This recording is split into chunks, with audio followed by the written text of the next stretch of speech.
할렐루야. 오늘도 새날을 주신 하나님을 찬양합니다. 날씨가 많이 쌀쌀합니다. 여러분 건강에 유의하시고 주님 주시는 힘과 능력으로 오늘도 힘차게 추위를 이기고 맡겨주신 사명 잘 감당하는 이날이 되시기를 주님의 이름으로 축원합니다. 오늘 우리에게 주시는 하나님 말씀은 창세기 30장 말씀인데요. 그 가운데 22절에서 24절까지의 말씀을 봉독해 드리겠습니다. 하나님의 말씀을 경청하시기 바랍니다. 하나님이 라헬을 생각하신지라.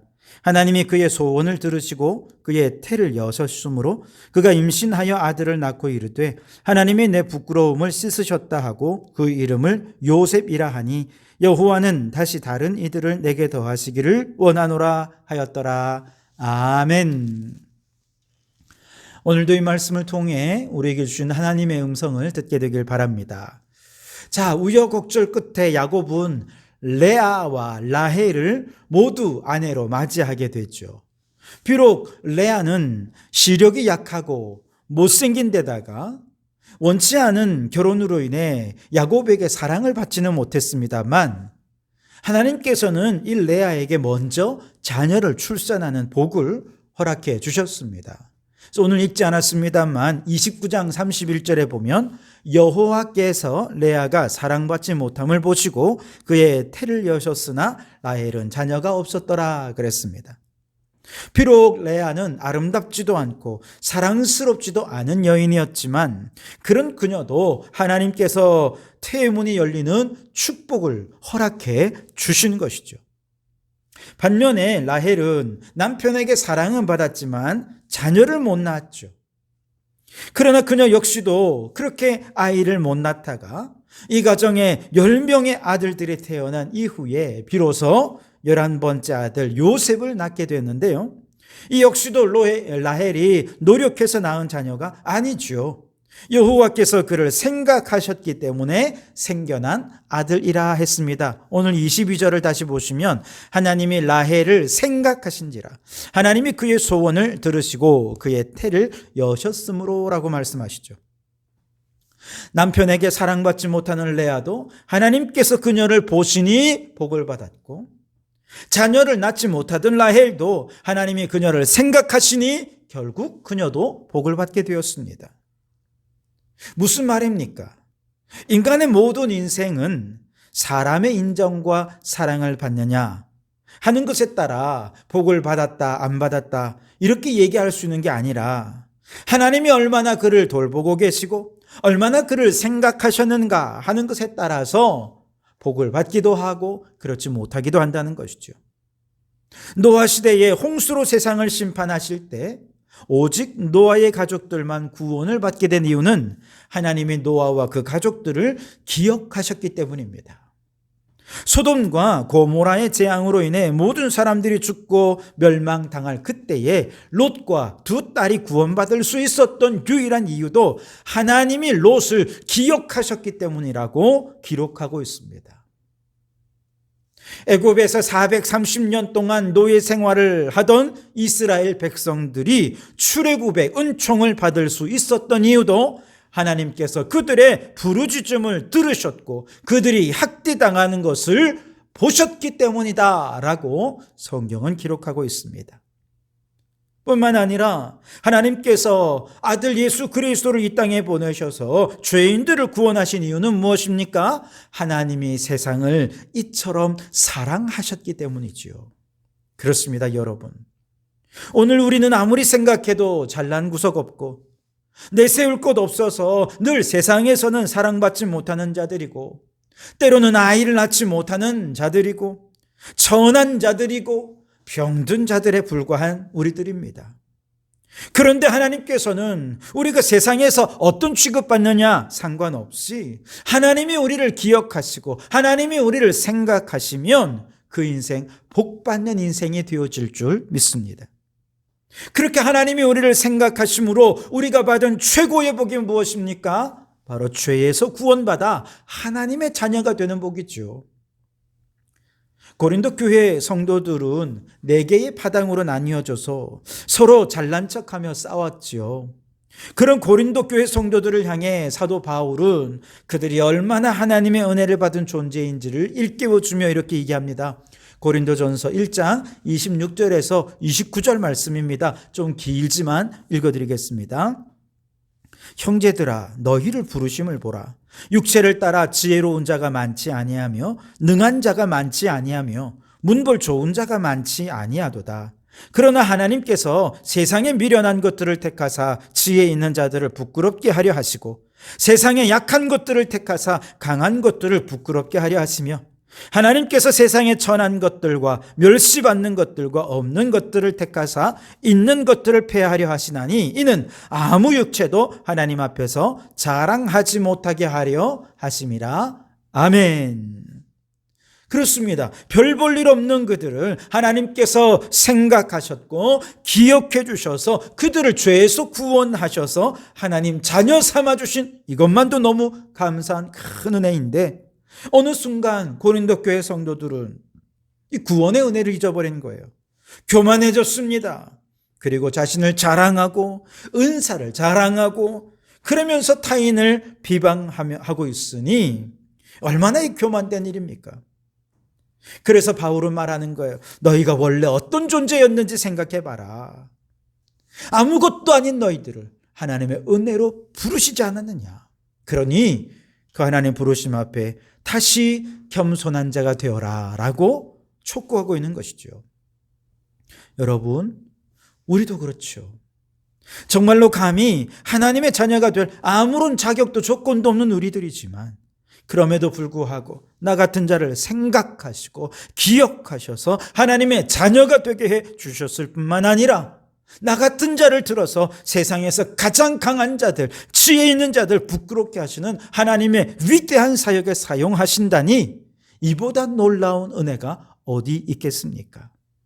그러므로 비록 세상 사람 그 누구도 나를 알아주지 않고 인정해 주지 않는다 하더라도 하나님이 나를 알아봐 주시고 나를 기억해 주시고 나를 생각해 주시고 사랑해 주시는 바로 그 하나님의 자녀가 되었다는 이 사실 하나만으로 감사하면서 오늘 하루도 하나님의 은혜 아래 겸손히 사랑하며 살아가는 성도들이 되시기를 주님의 이름으로 축원합니다. 레아와 라헬의 출산과 불임은 서로 경쟁하는 기초를 이루게 됐죠. 이처럼 치열한 경쟁 속에서 두 몸종인 실바와 빌하까지 끌어들여서 아이를 낳게 되는데 하나님이 생각하신 그 은혜 안에서 11번째 아들 요셉이 태어나면서 이제 야곱은 드디어 고향으로 돌아갈 계획을 세우게 됩니다. 그리고 이로 인해서 또다시 라반과의 갈등이 시작이 되죠. 라반도 하나님께서 이 가정에 복을 주신 것이 야곱을 통해 주신 것이다 라고 하는 것을 인정하고 있습니다. 그렇기 때문에 더더욱 야곱을 놓아주기 싫었죠. 그래서 27절 말씀에 보면 라반이 그에게 이르되 여호와께서 너로 말미암아 내게 복 주신 줄을 내가 깨달았노니 네가 나를 사랑스럽게 여기거든 그대로 있으라 그렇게 얘기하죠. 그대로 좀 있어 달라는 것입니다. 문제는 라반이 이렇게 야곱을 통해 많은 복을 받았다라는 것을 인정했다면 야곱의 삶의 기반도 좀 마련해 주었었어야 되는 것 아니겠습니까? 근데 라반은 그렇게 하지 않고 그 모든 부유함을 자신의 이익만 챙긴 거예요. 야곱과 전혀 나누지 않았어요. 그냥 몸종처럼 부리기만 한 것입니다. 이제 뒤늦게 라반이 야곱이 이제 막 떠나면서 품삯을 정리하려고 하니까 뒤늦게 이제서야 이 품삯을 좀 이제 정해볼까 하고 얘기하는 것이죠.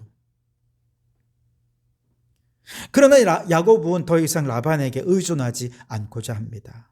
아주 모험적인 제안을 라반에게 하죠.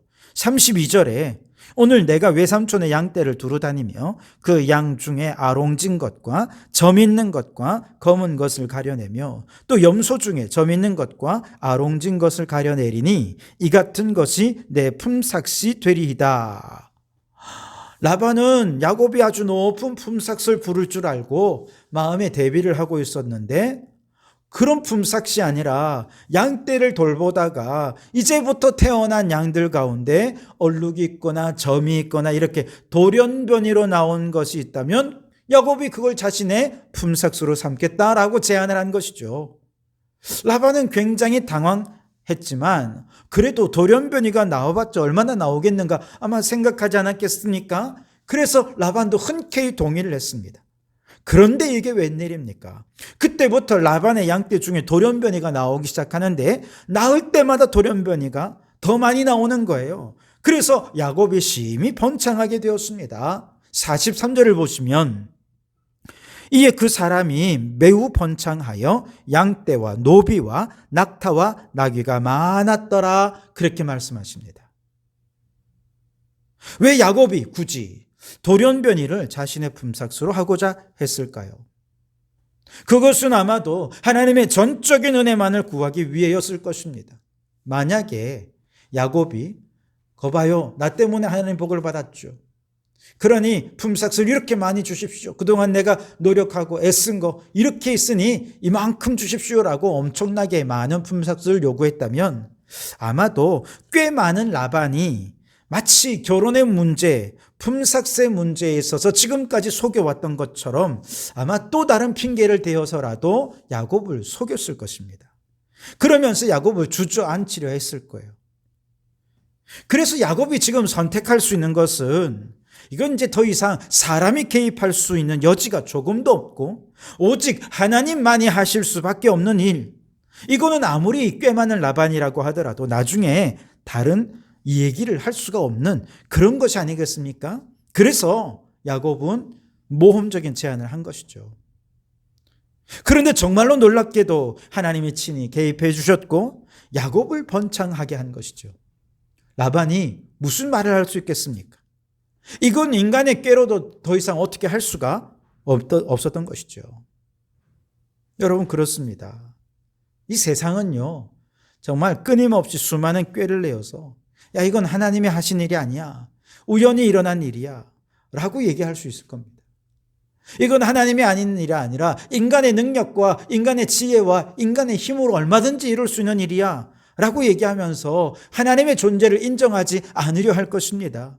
세상의 지혜가 얼마나 대단한지 모릅니다. 그렇게 계속해서 꾀를 내어서 하나님의 존재를 잊으려 하는 것이 세상 사람들이죠.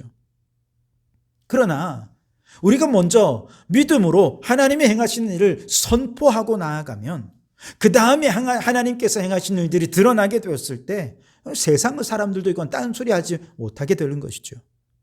그래서 여러분 올해 이제 2023년 새해를 시작하면서 먼저 야곱과 같은 믿음으로 하나님의 일하심을 선포하며 나아가시기 바랍니다. 하나님이 모든 일을 다 이루신 다음에 이거 하나님이 행하신 일이다 라고 얘기하지 말고 먼저 믿음으로 하나님이 우리의 하나님 되시면 우리의 삶에 반드시 이런 일이 일어날 것입니다.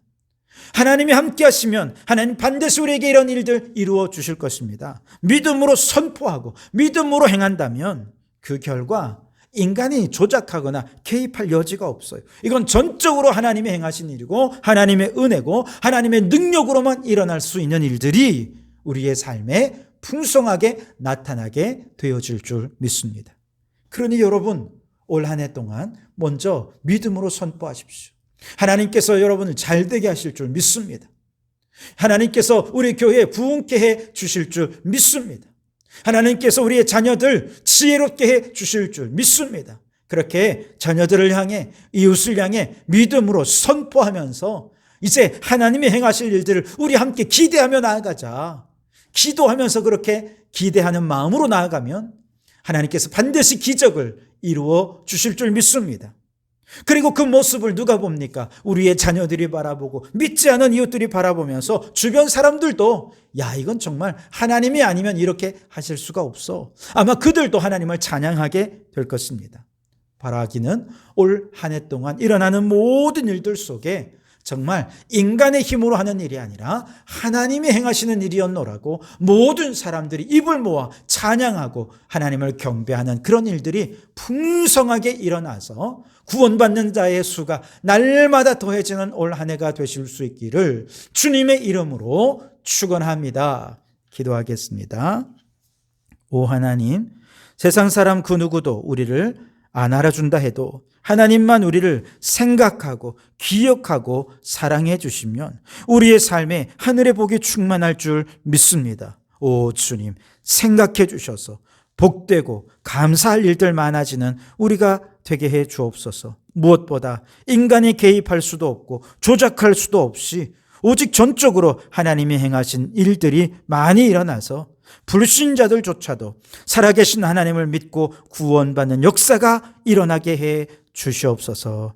예수님 이름으로 기도하옵나이다. 아멘.